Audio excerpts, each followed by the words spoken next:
Good day, my highly esteemed viewers. You are welcome back to class. Last time, in our previous video, we drew for you a Monday day periodic table. Today, we are going to have a look at some basic features in them. Among the areas we are going to consider today is periodicity. Now, what is periodicity?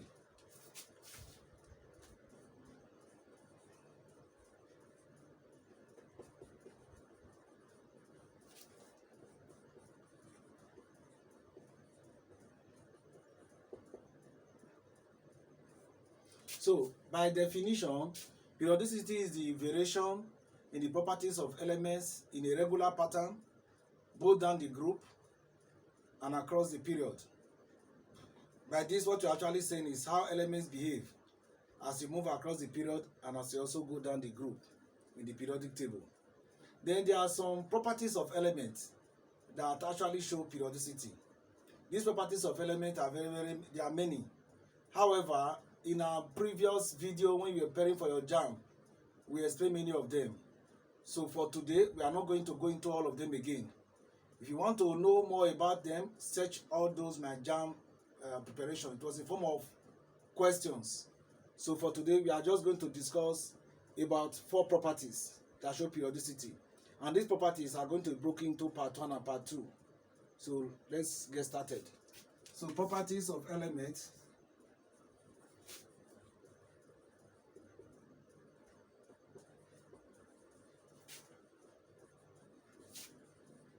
That show periodicity. So, like I said, some of the properties of elements that show periodicity, they include some of the properties of elements that show periodicity. They include 1. Ionization energy.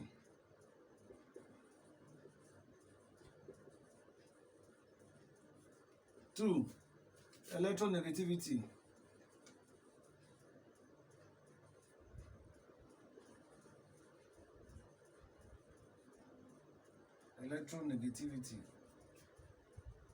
3. Atomic radius.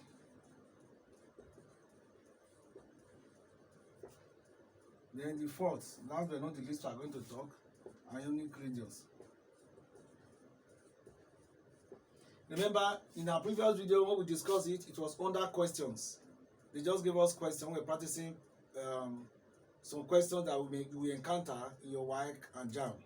So we explained it based on those questions. But here we are following a format: periodic table, the properties of elements that show periodicity and things like that. So we are going to discuss these two as part 1.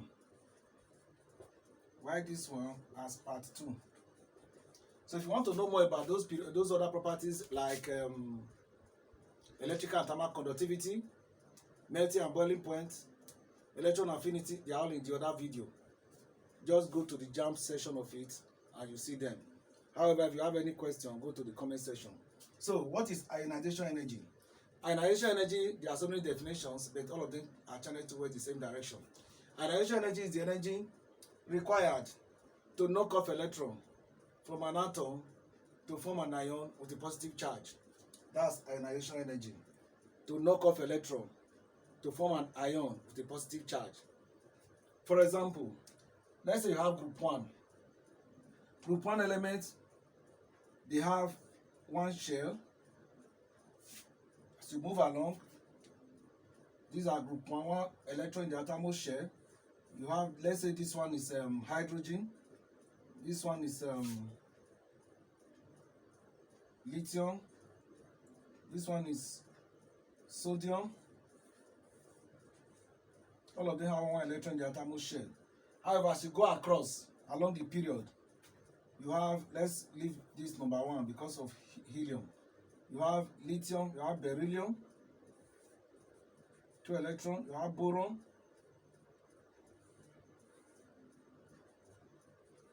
three electrons, and so on and so forth. So you can see that all of them have their various nucleus. This nucleus exhibits a very great influence on this outermost electron, we also call valence electron.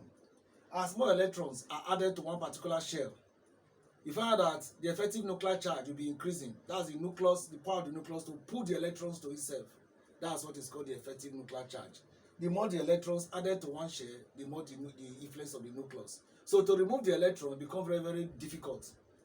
Very, very difficult for you to remove one electron because of the influence of the nucleus on it. So as you go across the period, from left to right, everything is always left to right, as I explained in my previous video, not right to left. Left to right down the group. As you move across the period, see that the power of the nucleus to attract electrons increases because of the more electrons you are adding to one shell. That's the influence of the nucleus. We call it effective nuclear charge. So it now becomes very difficult to knock off electron from it. Remember we said ionization energy is the energy required to knock off electron from this neutral atom to become an ion with a positive charge. So it's difficult now to knock off electron. So the ionization energy start increasing.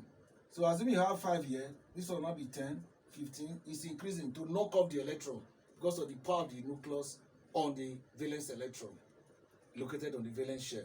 But as you are moving down, you can see more shells are being added. So the influence of this nucleus on the outermost electron is becoming weaker. This one just one shell, more electron added to one shell. This one more shells are added. So these 2 shells, period 2, 3 shells, and going down like that. So the influence of the nucleus become weaker and weaker. Therefore, ionization energy increases from left to right. That's the energy required to knock off the electron, increases from left to right. For metals, as you are going from left to right, start increasing. But for non-metals, it start decreasing. Then as you go down the group, the energy required to knock off electron decreases. So that is that on ionization energy. Why does it decrease for non-metals? Because non-metals actually what they do is to pull electrons to themselves, which is taken under this topic as electronegativity instead of ionization energy. Ionization energy is limited to this metallic element because they give out electron. So it increases from left to right for metals, but for non-metals it decreases, apart from the noble gases, which do not exhibit those ones because they don't give out electron, they don't take, because they have complete octet and duplet configuration, so they hardly undergo reaction. That is that on ionization energy. Then you have electronegativity. Electronegativity by definition is the ability of an element to attract an electron towards itself. That's the power of an element to attract electrons towards itself to become a negative charge ion. Once they attract or give, ions are formed. So that is electronegativity. Remember, for metals, they usually give out electron. So they don't participate in this electronegativity aspect. It's non-metals that pull electron to themselves. So as you go from left to right, you see that electronegativity increases because all of the number of the atoms now are pulling electron to themselves. That is why for the halogens, they are the most electronegative elements, since the size also have a role to play. So as you go from left to right, electronegativity increases. But as you go down the group, it decreases because of the extra electron you are also adding. For example, let's use the halogen as example. Let's say this fluorine 2,7, it has 2 shells. 1, 2, 3, 4, 5, 6, 7. This is chlorine, 3 shells. 1, 2, 3, 4, 5, 6, 7.